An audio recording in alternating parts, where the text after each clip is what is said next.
Hey Narwhals, I'm your host Luke Narwhal, and today we'll be reading Ask Reddit. Morbidly obese Redditors, what are some daily struggles that you face that a slim person wouldn't know about? I'd encourage you to stick around until the end because there's a pretty good story towards the end. That moment when you're walking between cars and you turn sideways to go between the mirrors and realize it doesn't make any difference. I was up to 507 pounds, which is a quarter ton, and there were all kinds of things that I had a hard time with. Airline seating. When you pay $600 for an airline seat and get the middle seat and have to sit there for 5 hours, it's torture. Not just for the people sitting beside me, but for me. I literally don't think about anything else other than the inconvenience those people have sitting next to me, overflowing into their space. Also, I need that seatbelt extender every time. The humiliating part isn't asking for it, it's the look I get from the people around me. When I go into a room, I look for the place where I will be the least obstructive and I go there, usually a corner. I will tuck myself into that spot for the entire time and won't move until it's time to go. Again, all I can think about is how inconvenient I am and I feel nothing but bad for taking up the room. Shower time. I've got the apple on a stick figure with mostly thin and muscular legs and a large/tall body. I'm a bit top heavy and any slickness in that tub could make my next shower my last one. You fall down pretty quickly with that much weight up top if it's slick.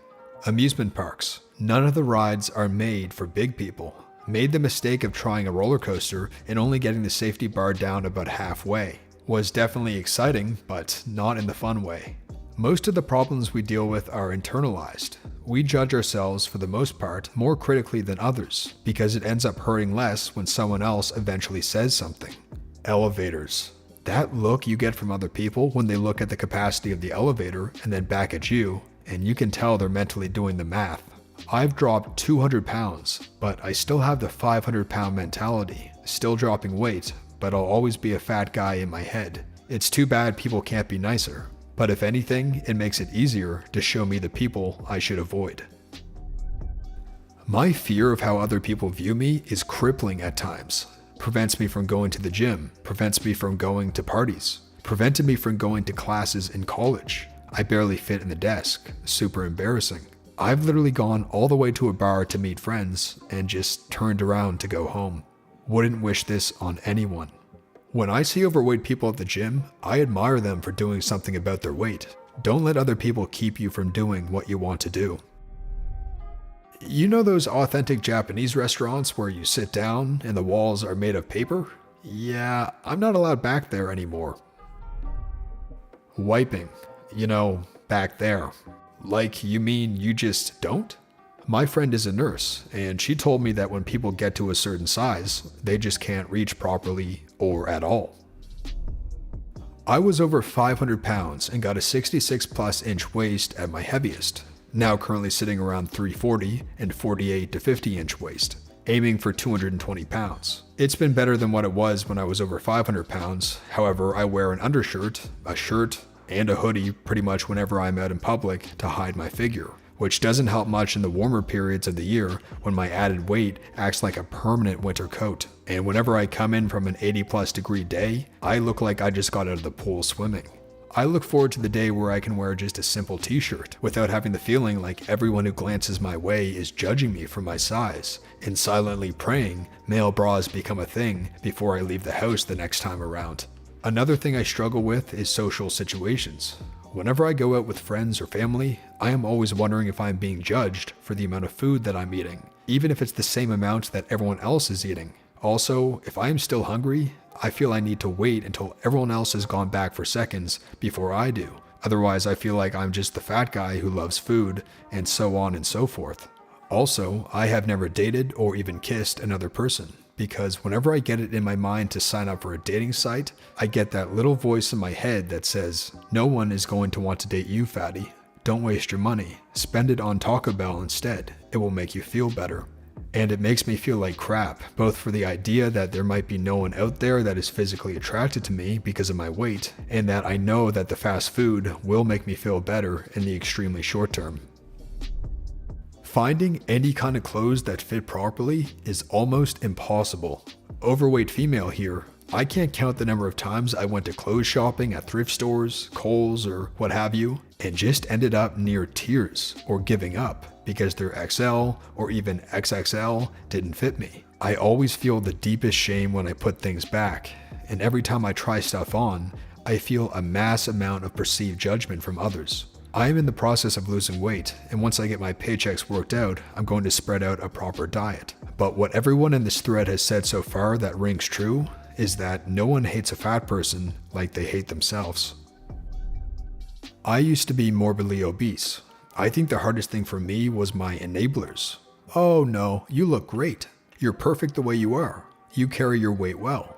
The important thing is that you're happy. And other similar crap is what I heard constantly. If I ever brought up wanting to lose weight, suddenly I was bombarded with messages of love, meaning food, and not giving in to society's standards. I was pre-diabetic, but I was being told that it was fine to just go ahead and have a second or third helping and to just ignore the negativity. Never mind that the negativity was warning signs that I was headed to an early grave. My body was falling apart on me at the age of 24, and I was less mobile than my 80-year-old grandpa. But all I was told was that I was perfect the way I was. I was basically drowning in my own body and desperately needed help, but no one would cut the BS and give me the tools I needed. Eventually, I decided to stop relying on others and do it myself. I began researching nutrition on my own. I tracked every ounce of food that went into me, which was easier than I thought. I got more active. I changed my relationship with food. I forced my boyfriend to be my weight loss buddy. A mofo was heavier than me and had the worst sleep apnea ever. I kept my mouth shut for the bulk of my weight loss, but my boyfriend isn't as reserved as I am. He had no qualms telling people what we were doing when they noticed us wearing old clothes that hadn't fit in years. How can you deprive yourselves like that? Don't listen to him. He should love you the way you are. Are you sure you don't want insert cherry bomb dessert here? It won't last. You'll be back. I lost over 100 pounds, fueled entirely by spite and good decisions. I'm always cold now because of my lower body fat, and there's not a lot of clothes for smaller guys like me. But I like being able to crap properly and not constantly having to check if I smell like BO from all the sweating. TLDR, people were actually too nice to me, and it almost killed me. The hardest thing for me is knowing that every day is a struggle. 2 years ago, I worked hard and lost 70 pounds. Went from a size 26 to a comfortable size 18. Was so proud of myself and went off diabetes medication. This past winter, I got so depressed and have put 50 pounds back on. So now here I go again. 328 here, down from 397, 5'6". As far as daily struggle, I have to agree with those who say it's largely a mental battle, and mostly with ourselves. People who become morbidly obese usually have multifaceted issues, an overall unhappiness that can stem from things like abuse, lack of love, addiction in general, etc. I was lucky to find the love of my life. She taught me how to love myself, and how to accept the love from another. Things that were lacking in my upbringing, with the added difficulty of an addictive personality. In addition to food, I have also struggled with drug addiction in the past.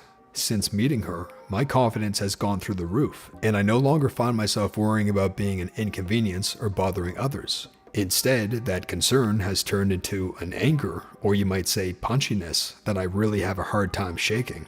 There is a part of my mind that is always watching people's eyes, their body language, the looks on their faces, and it always wants to twist even the slightest hint of disgust, laughter, or even a lingering glance and make it about me. Unless I focus, I find myself mentally begging someone to toss even the slightest disgusted glance at me so I can confront them or say something mean, especially when I'm tired or in a bad mood already. What I've come to realize is it's simply a defense mechanism. I have learned to believe that I have worth as a person, that there is more to me than just my appearance, and there is an admittedly immature part of my brain that can't handle that most people I encounter won't see it. My ego is constantly searching for an opportunity to throw it back in people's faces. Sort of an, oh, I discussed you? No, you discussed me, sort of thing. A classic defense mechanism, and it's a hard thing for me to shake. Life choices or not, the world can feel very unfair for people like me, who have never known life as a thin/fit person. Discrimination is all around. From people who won't sit next to you on the bus, to people who move way further aside than they need to, women who roll their eyes in disgust when you accidentally meet their glance. Most of it is in our head, but it beats you down when it's a daily occurrence. It's a perpetual cycle, as with any addiction. The comfort of food, just like any drug, is a temporary solution to a problem that doesn't go away easily, and when it resurfaces is when we are most likely to relapse. We simply aren't treated like humans, and people seem to think since eating is a choice, that automatically makes it an easy one. Even places like Reddit can be difficult, with subreddits like Fat People Stories or posts about how we deserve no sympathy because it's our own fault that get hundreds or thousands of upvotes, or posts about how we are a drain on the healthcare industry and taxpayer money. I'm not saying these posts are incorrect, they are very correct, but that "you're a piece of crap, stop being a piece of crap" mentality doesn't motivate everyone. In fact, for most, it makes them feel worse about themselves and unlikely to work towards change, especially when results come slowly. That's another thing about addiction, drugs, food. They provide immediate relief, but hard work and discipline takes much, much longer. The truth is that confidence and the willingness to change comes from within, and there are few external sources that can ignite it. A person has to reach a certain point in their life, be it high or low, and until they do, nothing will change. For me, I needed to learn discipline and how to love myself. And now that I've started the long journey towards health, I need to learn empathy for a world that has largely rejected me for my entire conscious life.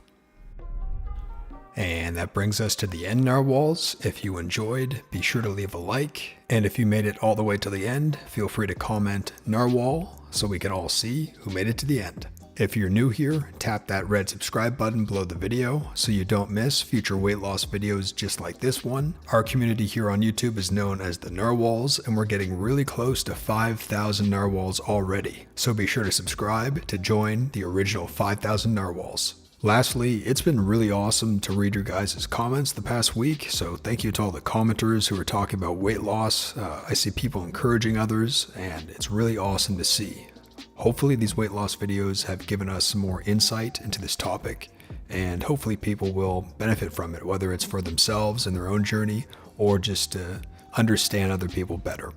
Thank you for watching, and until next time, have a good one, Narwhals.